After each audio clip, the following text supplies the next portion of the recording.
Hey music fans, as a roadie I had this great opportunity to tour with all these bands. I wrote a book about my experiences on the road and it was the #1 new release on Amazon and Bios and it's now sold millions of copies on Kindle. I'm Joel Roadie and this is my podcast, Party Like a Rock Star.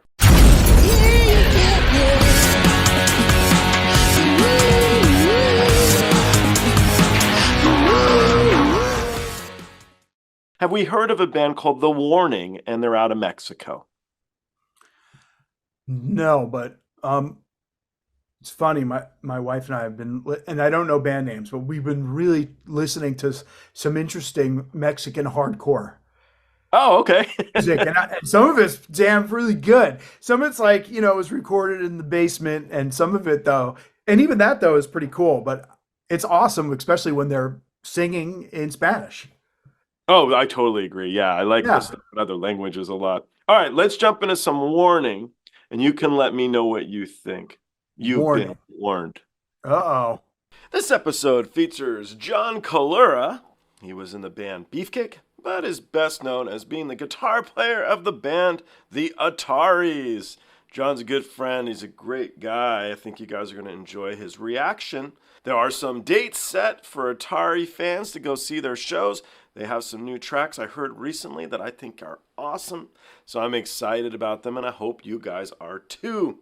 I wanted to also throw a shout out, a true thank you, to the people at One Golden Thread. They sent me this awesome shirt. It is reversible, but the most important stuff about their clothing for me is that it's just so very comfortable. I really genuinely love wearing their stuff. They sent me a lot of stuff now. I've got hoodies and I got shirts, and I always enjoy wearing them. So very sincerely, thank you people at One Golden Thread.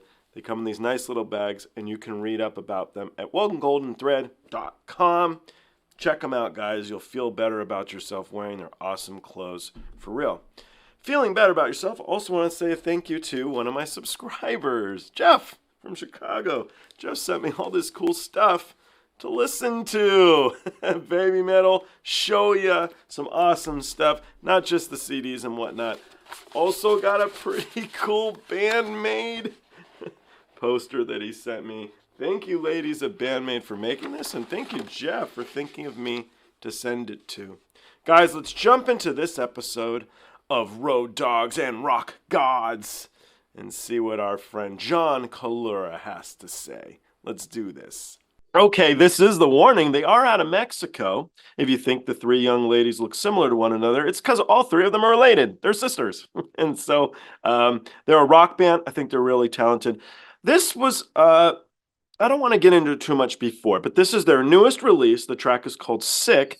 And a number of the people subscribed to my station, they said this would be a good selection to hear what you have to say. And so I'm not going to say anything further. Let's play the track and you can let me know what you think.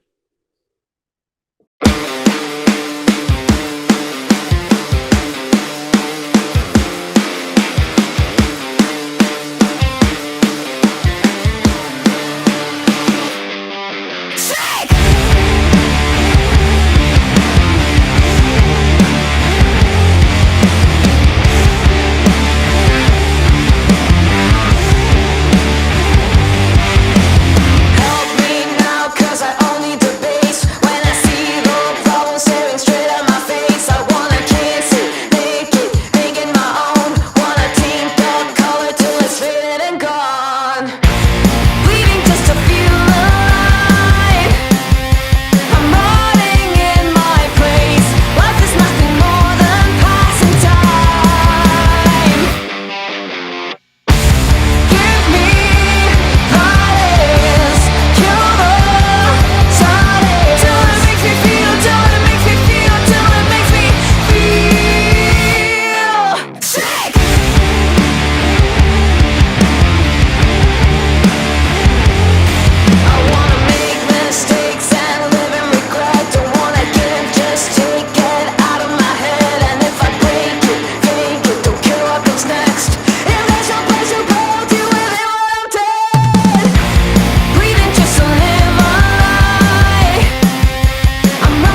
Okay, what do we think about this one? I mean, sick. It was, almost a perfectly crafted rock song. Okay. Tonally, it's awesome, right? I love that dirty, gritty guitar tone. Production's perfectly on point.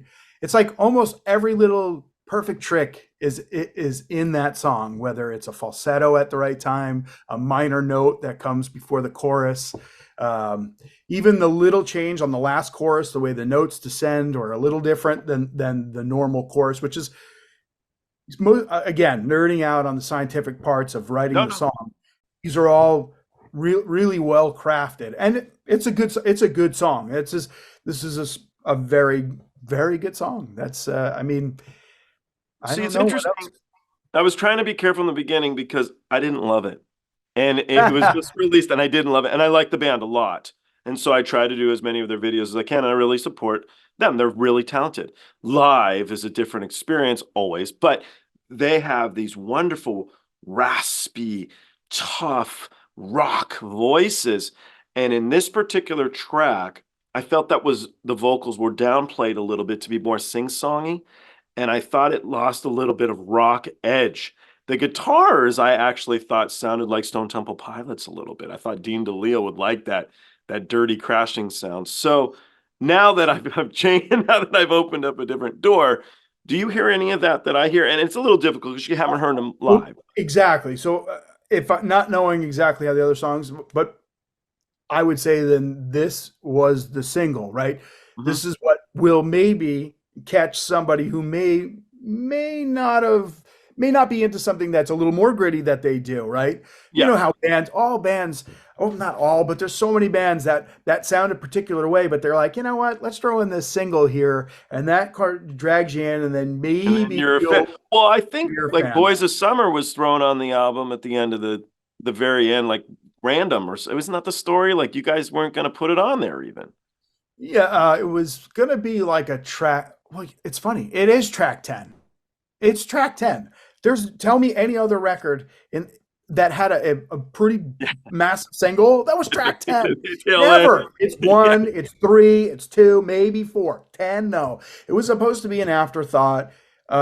We were warned by our manager not to do it, but we were like, come on, who the hell would want to play this? Like outside of a movie soundtrack, which was actually what I thought we were aiming for.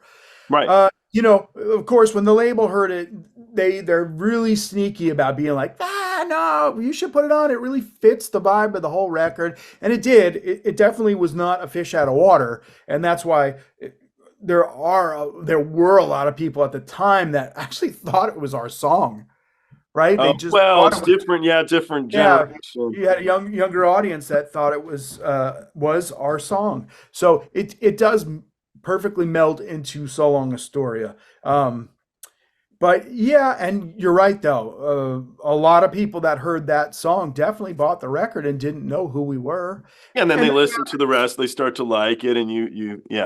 This song though, Sick, to me seems more premeditated. Like, hey, we got this riff and it works and it's rocking. Like if there was no vocals on that song, dude, it's a great little ripper, right? Like nothing fancy about it. Like again, it's one of those songs that I've heard before, but they put all the right ear candy on it and it works out to be, one, maybe a single. Well, it was. It is, yeah. So we'll see how it goes, and I hope it goes gangbusters. I really do. And so, all right, ear candy. Speaking of ear candy, have we heard of Dimash? He's a performer out of Kazakhstan. No. Okay, let's jump into that, and you can let me know what you think of Dimash.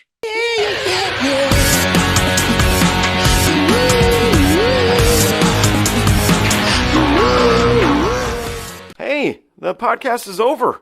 What are you still doing here? Well, while you're here, like and subscribe. Thanks.